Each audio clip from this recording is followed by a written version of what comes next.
hujaoga, kwa nini unanawa uso? Mume wangu hajalipa bili ya nini? Mama, kwa nini unachana nywele? Mume wangu hajanunua chana. Mama, kwa nini hizi kwa nyuma imeachia kwa chini? Mume wangu kulipa 200 ya kutengeneza nyama. Sikia. Mwenye akili lazima ujue mume wako haonekani. Watu wanakuona. Kuna muda wa kustop mahali na kuna muda wa kupiga hatua kwa lazima ili ukuwe na ukomae katika maisha ya kiroho. Amina, amina.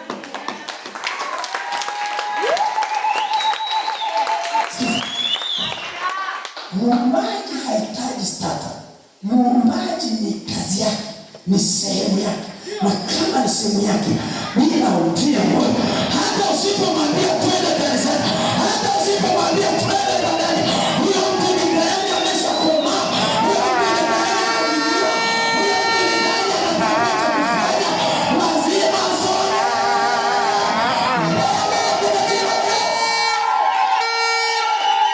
Ifunze kukoma. Ni aibu kufundishwa vitu vya kiroho.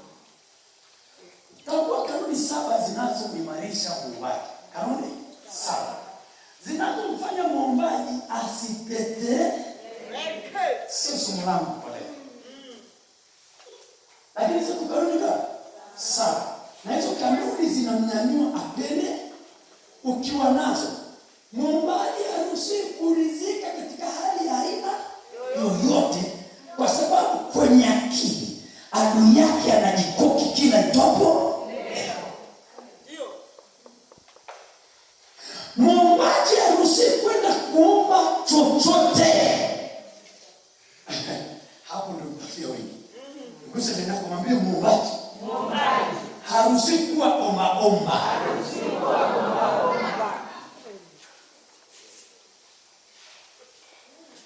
Soma kulini nione vizuri. Isikia.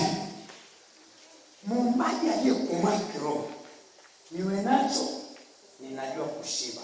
Ndio. Nimeshiba. Jamani mtumishi, si unachukua kupelekea watoto? Tunacho.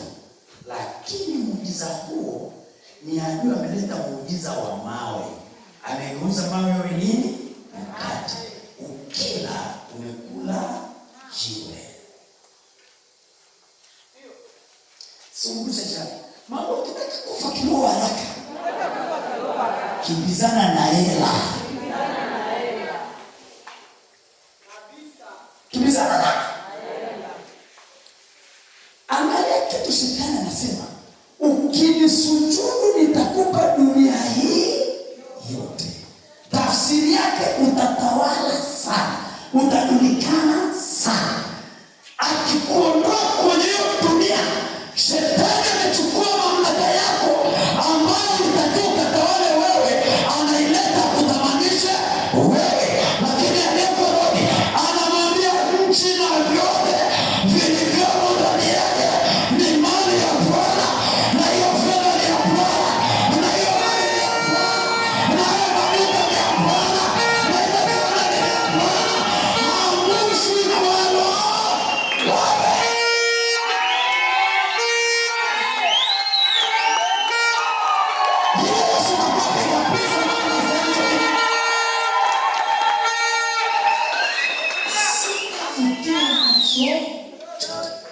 Elisha anasema nimeona matamba mwitu yakiwa sufuri.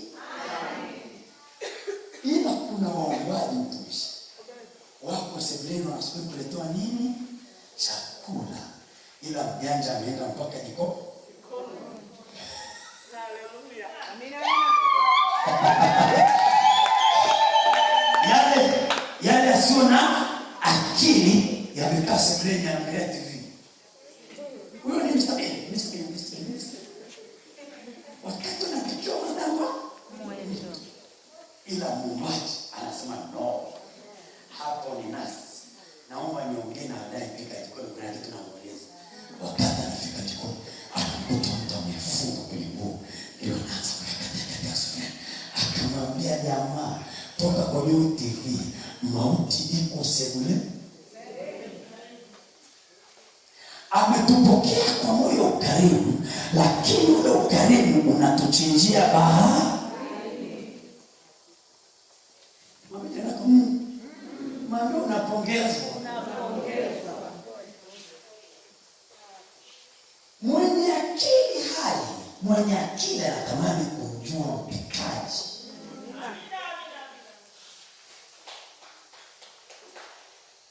Aliyekuwa kiroho hahitaji kupewa vya kiroho, anahitaji kumjua anayemlelea kiroho.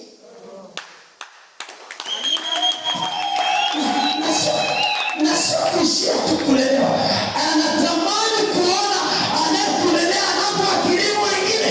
Yaani anayekulea lazima awe mkarimu, maana lazima watoto wake wajulikane. Kuna mtu mmoja ananisikia, sikiliza hapa, fungua hapo uone kitu tunasema. Fungua. Akili imebeba usafiri wa maono. Okay. Wakorintho wa kwanza tena 14:20. Kwa nini leo mbingu inanipigia makofi sana? Hebu pungia tu kwa ule kuna kitu kinaendelea. Kuna heshima yako itashuka baadaye. Ipo. Tumoja aseme nitakuwepo hapa baadaye. Lakini sitakuwepo baadaye. Kitambo kidogo utaniona. Nini kimetokea? Kwa sasa niko kwa ajili ya kuwavusha tu, lakini kuna kitambo kitakuja kutaniki. Akili yako kukumbushia. Nisaidie somo nipata. Ndugu zangu, msiwe watoto katika akili zenu. Ngoja. Mtu mmoja aseme imarisha akili. Imarisha akili. Ndio kusoma imarisha akili. Imarisha akili. Usiwe mtoto. Kama mtoto. Mwambie jana yako. Mwambie mbona unafanya kama mtoto wako? Kama ni mama unasikia mke na mwisha nini? Usiwapige wakizeni usiwaambie. Kwa nini unafanya mambo ya kitoto? Nini shida? Shida haiko kwenye kupokea hapa. Kwenye akili.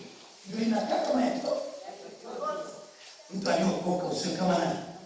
Kama mtoto. Imarisha kwa kujikomaza. Komaza. Hebu mwenyekiti sema ikiwa unanidharau. Ni kwa sababu nafanya kama mtoto. Useme ikiwa unanidharau. Ni mambo ya kitoto. Ikiwa ni mambo ya kitoto. Na hiyo ni heshima, lazima nikomae kile kwamba kesho nitakuwa na tegemeo na jamii. Aliyeko rohoni lazima kubidi na akili za kitoto zitoke uwe mtu mzima. Nimegundua kitu mwanangu. Kumbe mbingu haitaki akili za nini? Za kitoto, zinataka mtu aliyekomaa ili Bwana amazime nyota yake.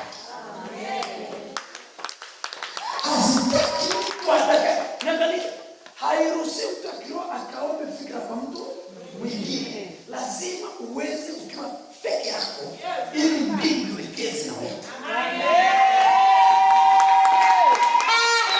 Haitaki kuona umeshindwa. Yaani pointi ya kwanza kiroho.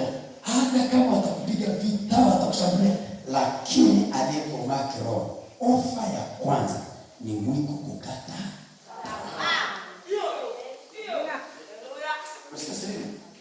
Sitakata. Si kwa sababu sina rafiki, ni kwa sababu ninawekeza kama mtu mzima. Mtu mzima analea jamii, analea familia. Unakataje tamaa watoto wako? Mwenye akili ya mtu mzima anaonyesha investment zake, anaonyesha malengo yake, anaonyesha mikakati.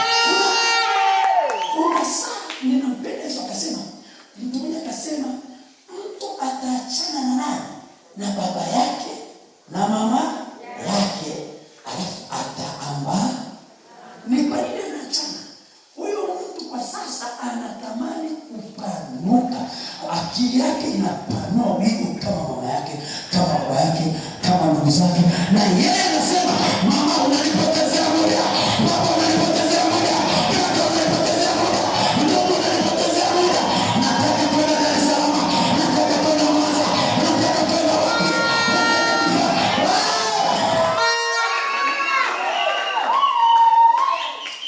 mwenye akili hafugiki, anapanua wigo wa mipango, wigo wa malengo. Sikiliza, kama una akili usiharibu mtu ambaye kesho huyo mtu atakusindikiza mahali. Nisaidie kusoma tena kama sasa. Ndugu zangu, msiwe watoto katika akili zenu, lakini katika uovu mgeuzwe watoto wachanga. Katika nini? Uovu. Uwe mtoto ujue kushika. Ujue kushika. Mtoto anashika. Mtoto mchanga si anabebwa. Kwenye uovu ujifanye ujue kutembea.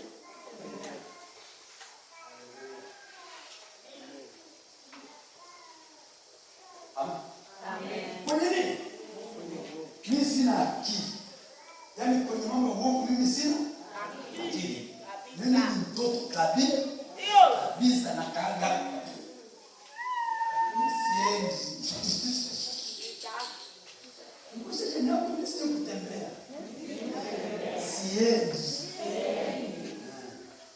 Acha waniite mjinga, lakini kwenye uovu mimi ni mjinga.